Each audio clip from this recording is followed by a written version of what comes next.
Venerable Robert Southwell, S.J., priest and martyr.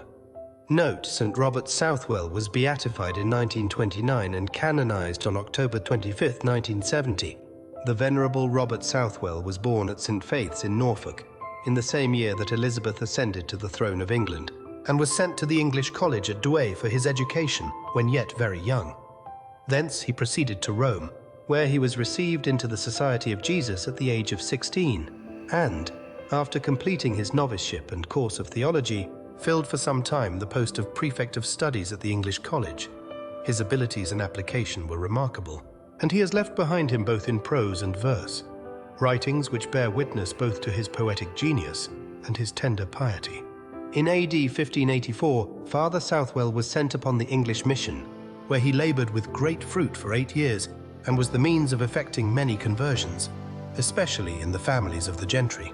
Being at length apprehended by treachery in a gentleman's house at Uxendon in Middlesex, he was committed to the Tower, where he was confined in so filthy and loathsome a dungeon that, when brought out for examination a few days later, his whole body and garments were found covered with vermin.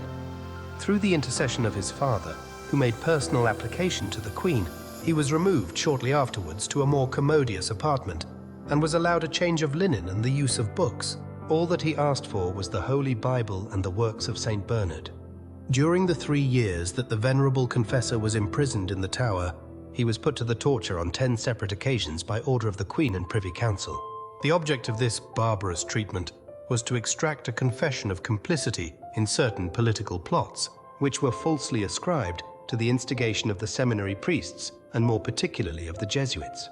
Father Southwell endured these cruel torments with heroic fortitude, nor were the persecutors able to draw from him a single admission that could compromise the lives and fortunes of his fellow Catholics.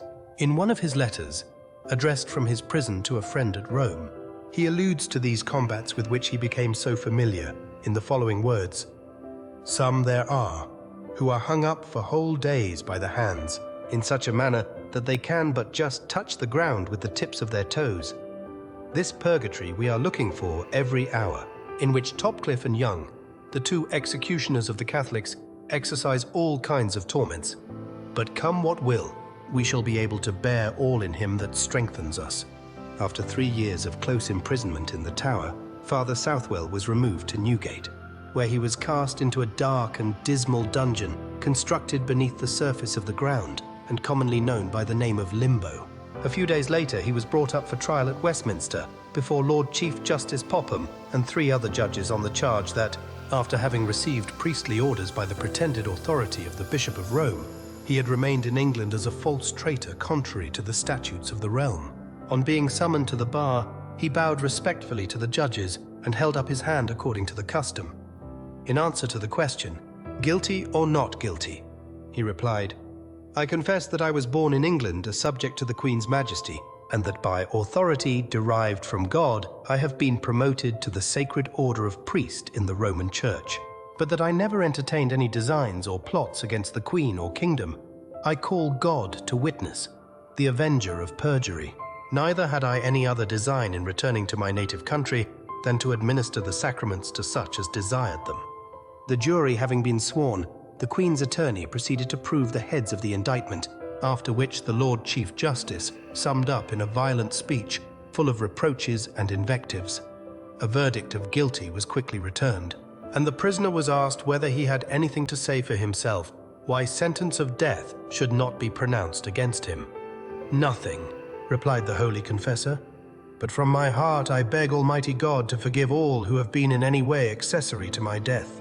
Sentence having been then pronounced by the judge as in cases of treason, Father Southwell made a low bow and returned him sincere thanks as for an unspeakable favor. He was then taken back to Newgate and, in passing through the streets, which were lined with people, showed by his countenance and demeanor the overflowing joy of his heart. On the following morning, February 21st, AD 1595, he was drawn on a hurdle through the streets to Tyburn, where a vast number of people, many being of distinguished rank, had assembled to witness his glorious martyrdom. On arriving at the place of execution, he mounted the cart, and turning to the people made the sign of the cross as best he could, for his hands were pinioned, having then addressed them in the words of the Apostle, Whether we live to the Lord, or whether we die to the Lord. He went on to declare his firm adherence to the Catholic faith, his gratitude to God for his priestly and religious vocation, and his loyalty to the Queen, concluding with these words, "I recommend to the mercy of God my poor country, and implore the divine bounty to favor it with his light and knowledge of his truth.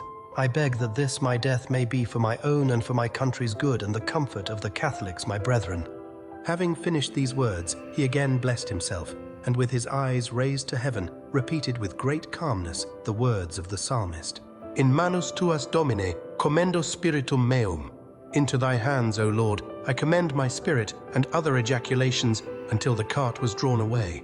The unskillful hangman had adjusted the noose in so clumsy a way that his victim remained for some time alive, and was even able to bless himself, which some perceiving, pulled him by the legs to put an end to his pain. Nor would the people, who could not help admiring his heroic constancy and modest and edifying behavior, allow the executioner to cut him down alive, but whenever he put his hand upon the rope, cried out, "Hold," until he had actually expired. The body was then cut down, disemboweled and quartered according to the terms of his sentence.